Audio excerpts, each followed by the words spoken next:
You ain't going nowhere. Out of my way, lizard. Green, I'm warning you. Step aside or suffer the same fate. Come at me, and I will put you back in your proper place. Ah!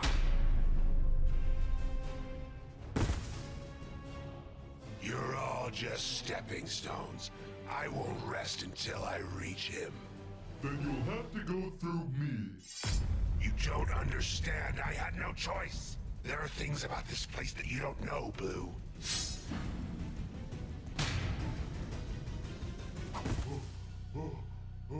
Purple, why are you fighting so hard?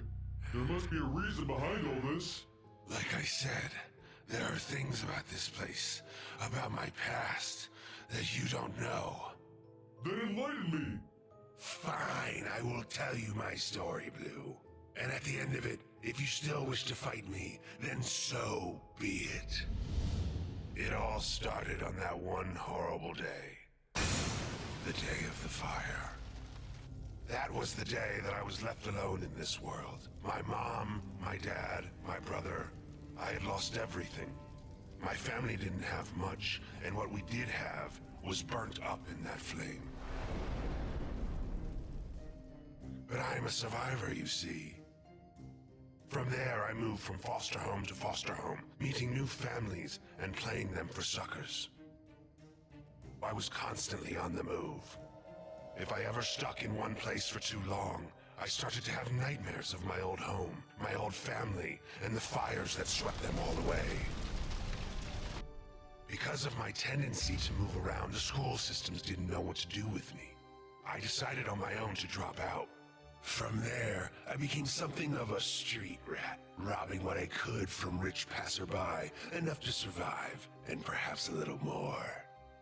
My sticky fingers made me something of a legend on the streets, and I quickly gained some new friends. Dangerous friends. We had a solid crew going, but as our power grew, so did that of our rivals. From pickpocketing to vandalism, we were always competing against each other over territory. And to make matters even more complicated, their leader and I, a strong, beautiful woman by the name of Violet, quickly fell in love. Eventually, she even became my wife. Hold up, you were married? Like I said, there are things about my past you didn't know about.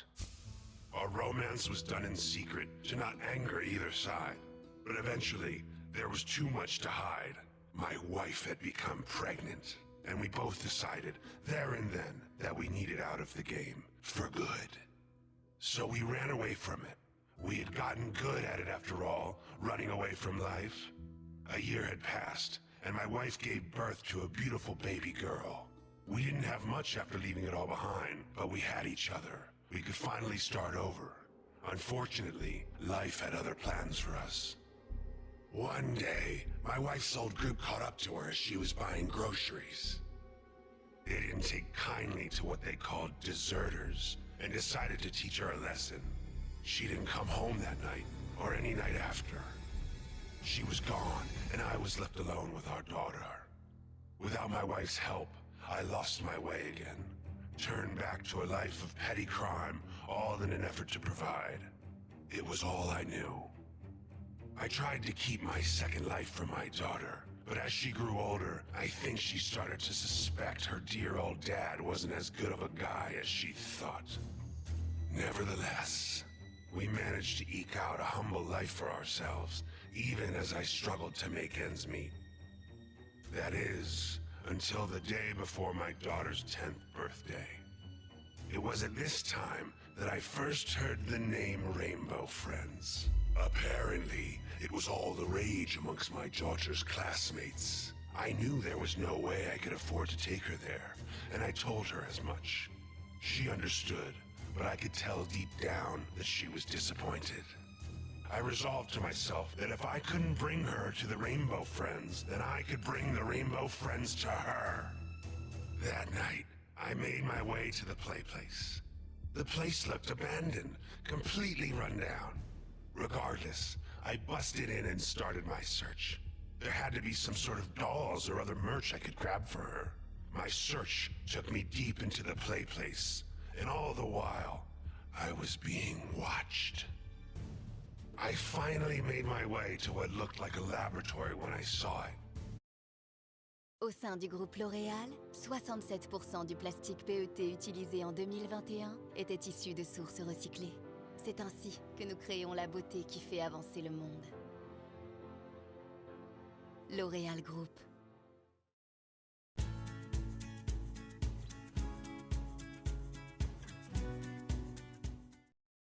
I saw a man being turned into a monster for the first time. I only caught a glimpse, but it was enough.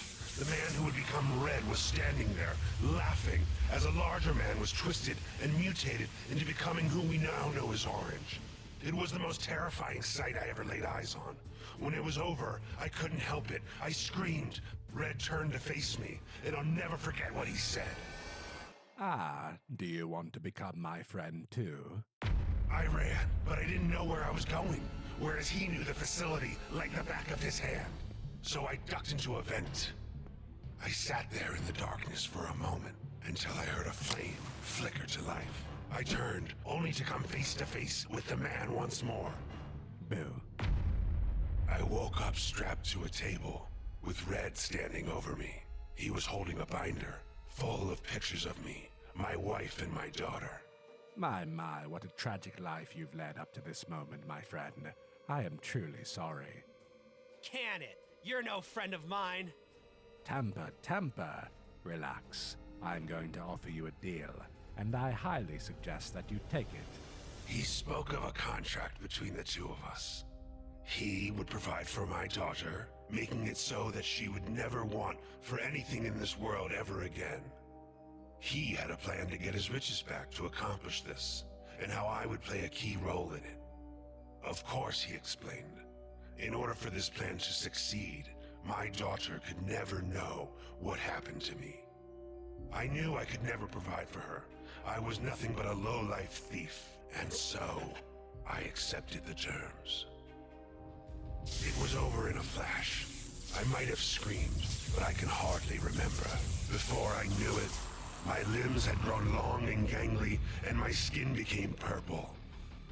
I accepted my new life as a rainbow friend, and for his part, Red delivered to me monthly updates on my daughter's progress. She was alone in the world, but he had made sure to get her in the proper channels.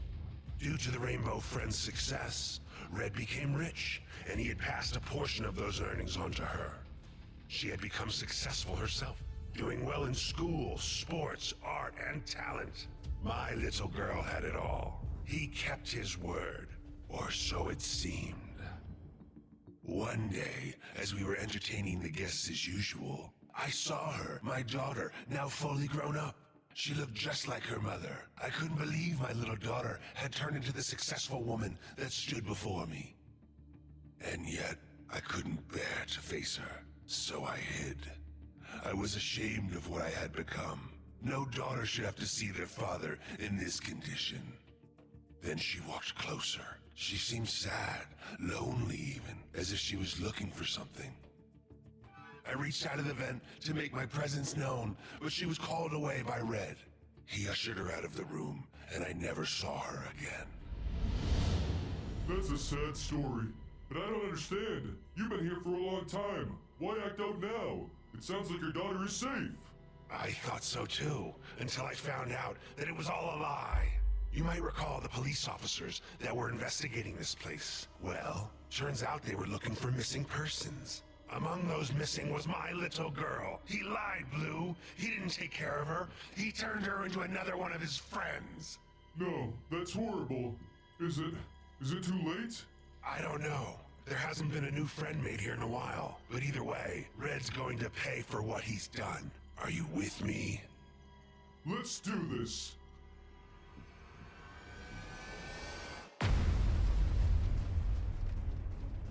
Red!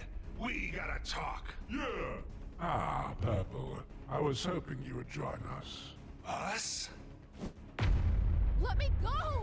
Please! No, you monster! Let her go! Wait, that voice. Dad? Well, Purple, Aren't you going to answer her? Come on, buddy. You can do this. It's me, sweetie. Dad, you're alive. I thought you... I'm so happy you're okay. You are? I'm so sorry. I tried to make your life better, and all I did was ruin everything. Nonsense. For you see, now you can be together forever. No, Blue! I'm on it. I have had enough of you!